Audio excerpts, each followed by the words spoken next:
once you have your practice exercise done for your brush grips and your nice narrow sans serif and feeling comfortable with doing those two lettering styles, we're going to venture on to applying those styles and talking about composition and putting them onto your envelope for your hand-lettered address. But before we get there, it's good to prep the actual envelope. So what I suggest is applying a grid.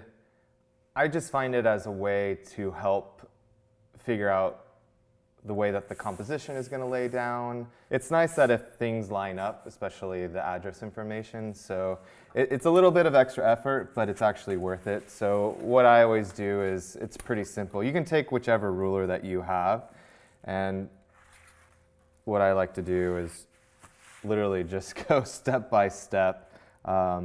If you don't feel like doing that, by all means, just go ahead and apply your design. But this is just a trick that I've started to do as of recently for my project that I find is really, really helpful and just keeps everything looking nice, and especially the margins and spacing between line breaks as well.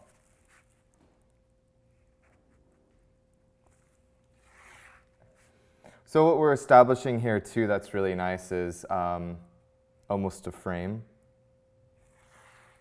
Or I guess you can even call it frame, margin. I think the ruler that I'm using here is, I believe, almost an inch in width, which is nice because then I get a nice consistent inch margin around the entire envelope. And then there we go. So I'm not sure, hopefully you can pick this up, but what we're looking at is just having a nice grid. You know, I could have used this ruler, I could have used something even smaller, but I've just found that this one works the best, especially for this large format. But by all means, use whichever tool that you have at your disposal. Once we have that going, or once we have that done, I think we should talk about composition, right? So for an address, you have the sender's name, and then you have the address that it's going to be mailed to. A rule of thumb that's pretty traditional is that you have the sender's name at a bigger scale than you do the address line. So you can do that. You can do it untraditional where it's just all about the address line, and you can get really fancy with the letters or the street name. For this particular project, I think it's always fun to call out the sender's name, the most prominent. So in this example, I'm going to be sending this envelope to a friend of mine up in Portland who runs The Pressure, a design studio. His name's Adam Garcia.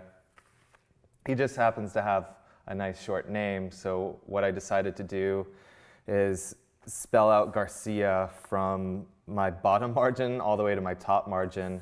And I thought that this could also be a fun opportunity to do a slightly unconventional way with the address line. So we have, the hierarchy will be, of course, his last name really big, and then I'm thinking about actually just drawing the address line on top of the actual letter forms. So we'll see how that turns out. But before we get going, I think it's always really helpful to know is, you got to know where you're sending it to. What I like to do is take a tracing pad or take a sheet of tracing paper. And what's really nice about the margin that I drew is that this 11 by 14 sheet actually fits almost perfectly inside of the margin that I want to draw on. What's great too is that, for instance, Adam's last name, which is Garcia, which we know is 6 characters long. With the grid, we can really quickly figure out how much space we need in between each letter form. So I think I'm going to do like 2.5 units between each other. Keep in mind there's an I in Garcia, so that's not going to take up much space. Honestly, I consider this drawing the skeleton of the entire layout. So I'm not going to draw the letter forms as they are going to appear when it's done. So I'm going to just really quickly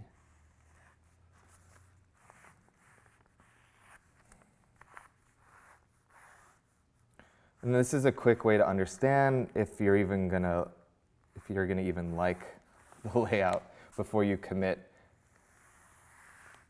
to using an envelope.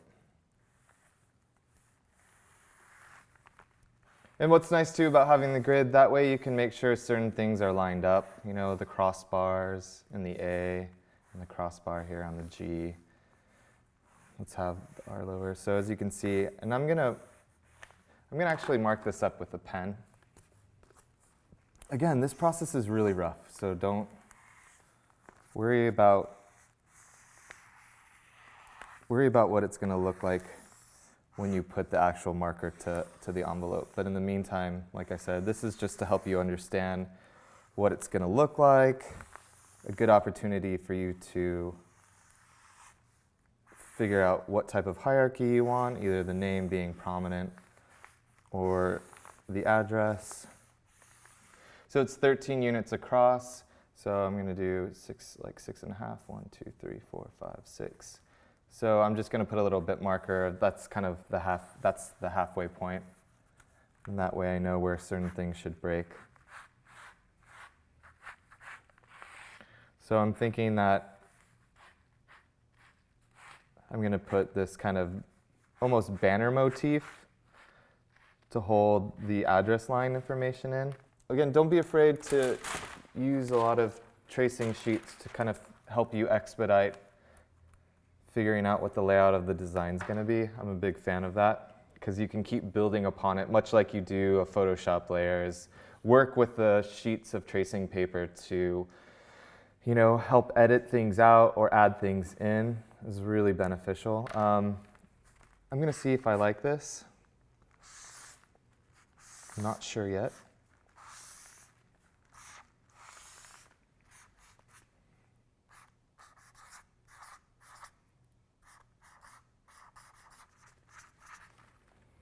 So what's kind of cool about this too is like I noticed that this information is probably going to cut off where my C is, the bottom of my C. So if legibility is something that you want to, if legibility is important, you know, maybe it's worth raising this banner up higher. And this is where the tracing sheet comes into play because you can move stuff around.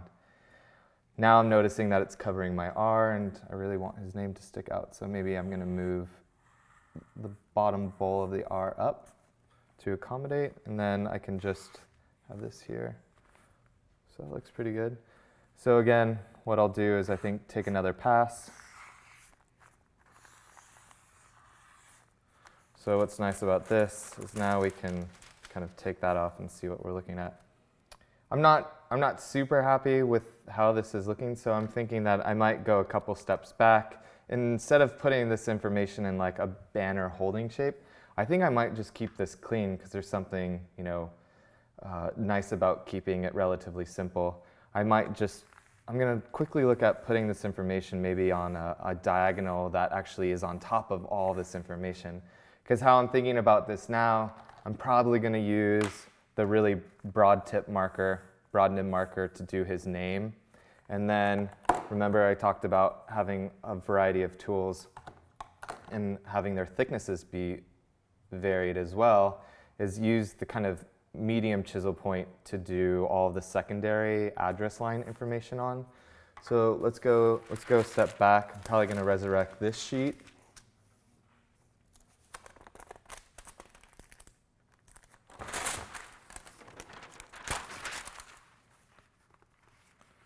I'm going to lay a new one on.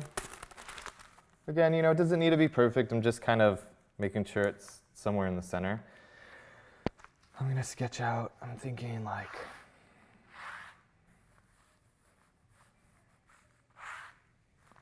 so what if it's just nice and big on the top of this? And maybe, you know, maybe the letter forms are also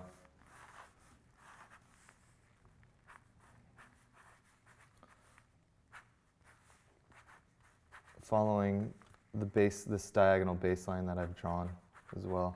So we're going big for this one. Maybe if there's a place we can put Adam or Mr. Garcia here. So again, I'm going to take another sheet, lay all this on. If you feel bad about using so much paper, you can plant a tree, donate to plant a tree.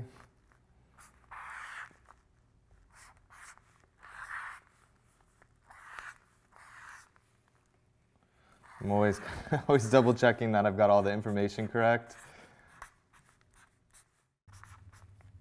So I'm kind of a fan of this just additional information lying over his name. I haven't done this yet, this type of layout, so what'll be interesting is to see how well this layer of paint sits on top of the base layer, which will be comprised of his last name. So I'm thinking that this is in a good spot and that we should start drawing on the actual paper.